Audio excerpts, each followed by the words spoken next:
Pero bago kayo magkita ni Marie, isang mahalagang tao rin mula sa nakaraan ang nais kong makita mo muli at siya si Lilibet.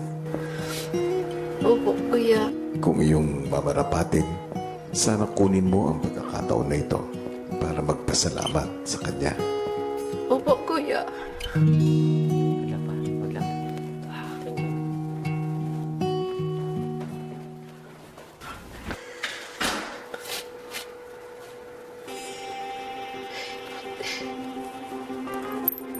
Si Lilibet, sa kagustuhan na maprotektahan ang kanyang anak na si Marie, nanigurado muna na ang tunay na Eunice Vergara ang kanyang kausap, kaya naman panay ang tanong nito kay Eunice.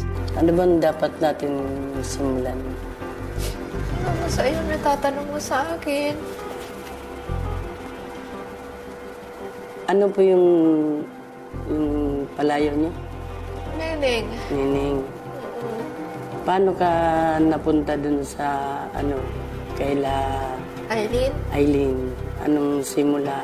doon ako pumasok nakatulong. Ilang buwan ka doon? Tagal ako doon hanggang sa ano nanganak.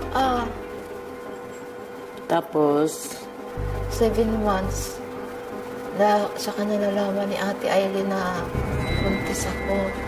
Pagkapanganak ko daw, kukunin niya at ibibigay doon kay sa tiyahin niya, tiyahin. totoo lang, nag-aalinlangan ako.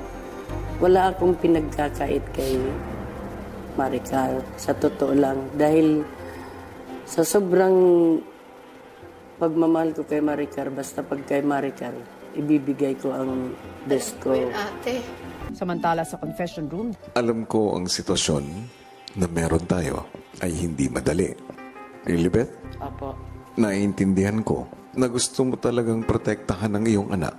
Kaya ikaw ay naninigurado. Apo, kuya. Sa puntong ito, tatanungin kita. Sa gitna ng iyong pag-aagam-agam, papayagan mo bang makita ni Marie si Eunice? Opo naman po, kuya. Hindi ko po ipapagkait po kay Carmen yung kagustuhan din niya po na makilala po yung tunay niya magulang po. Opo, salamat po. Ako po. Kuya. Walang problema po, kuya. Okay Yakap pa po. nga, kuya. Wala pong problema. Para kay Carmen po, kuya. Salamat, Ate Lilibet.